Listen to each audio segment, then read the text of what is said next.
राम, कैसे हो आप सब? हैप्पी थर्सडे सभी को।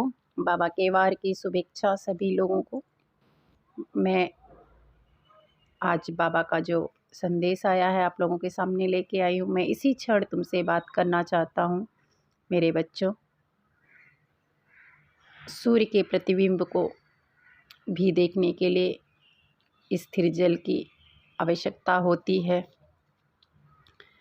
जानते हो, जब हम सूर्य का चेहरा देखना रहता है तो जल जो है ना स्थिर रहता है, तभी देख पाते हैं, क्योंकि प्रतिबिंब शांत जल में ही दिखाई देता है, कोलाहल में नहीं।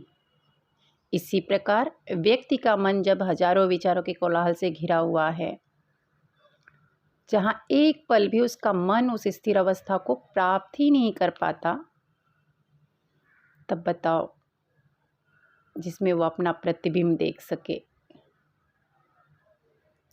अपने वास्तविक रूप को देख पाए कि वह क्या है। जो खुद के वास्तविक रूप को देख नहीं सकता, वह उसकी शक्तियों को क्या जानेगा। मैं बात कर रही हूँ परमात्मा के। मेरे प्रिय, जब तुम खुद का प्रतिबिंब देखने में असमर्थ हो तो ईश्वर का दिव्य स्वरूप कैसे देखोगे? तुम्हें चाहिए क्या, मुझे बताओ? प्रसन्नता चाहिए कि आनंद चाहिए? प्रसन्नता जो है अस्थायी है, जो किसी वस्तु विशेष पर निर्भर होती है, और आनंद एक अस्थायी वस्तु है, जिसे प्राप्त करने के लिए चंचल मन को शांत जल की तरह आपको स्थिर करना होगा। चुनो आप। यहाँ आया हुआ हर एक जीव क्या चाहता है? सुख। जो भी धरती पे आया वो सुख चाहता है, इसमें कोई गलत बात भी नहीं है। हर इंसान चाहता है, क्योंकि हर आत्मा का अंतिम लक्ष्य सुख प्राप्त करना ही होता है। गलत नहीं है। सुख अर्थात आनंद की परम स्थिति है ना, परमानंद। किंतु मनुष्य सुख देने वाली वस्तुओं के पीछे भागना लगता है, भागना शुरू कर देता है। उसे लगता है वह वस्तु उसे सुख देगी, लेकिन जैसे जैसे वह एक एक वस्तु उसके हाथ आती है, वैसे वैसे उसका सुख उसे उतना ही दूर चला जाता है। समझ में आया मैं कहना क्या चाहता हूँ?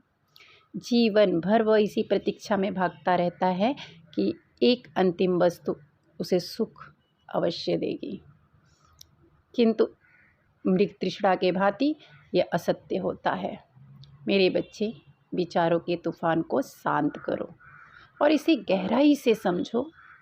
जीवन की हर एक समस्या के पीछे एक उपहार छुपा हुआ होता है।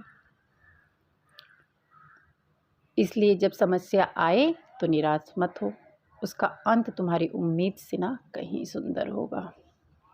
याद रखना, जीवन में जब समस्या आए तो समझ लेना जीवन का स्तर अब ऊपर उठने वाला है,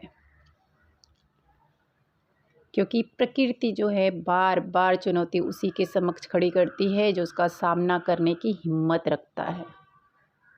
जिसके जीवन में उतार चढ़ाव निरंतर लगा रहता है, इसका अर्थ है जीवन सही दिशा में आगे बढ़ रहा है। वही जिसके जीवन की धारा सीधी प्रवाहित होने लगे, आराम से चलने लगे, उसे समझ लेना चाहिए वह गलत दिशा में अग्रसर हो चुका है।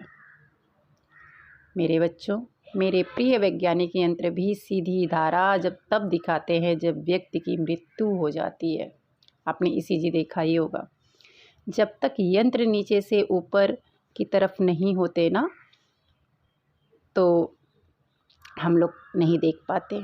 मेरे बच्चे, यही जीवन का सरल सत्य है।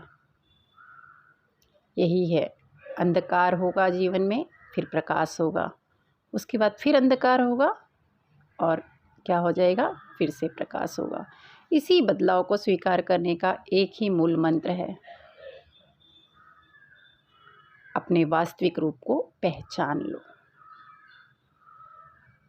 जिस दिन तुम अपने वास्तविक रूप को देख लोगे, उसी दिन इस अंधकार और प्रकाश का भय तुम्हारे मन से हमेशा हमेशा के लिए ख़त्म हो जाएगा, और तुम्हारा यह जीवन जो है ना सदा के लिए आनंद से भर जाएगा। यही कहना चाहता हूँ मैं। जय साईं।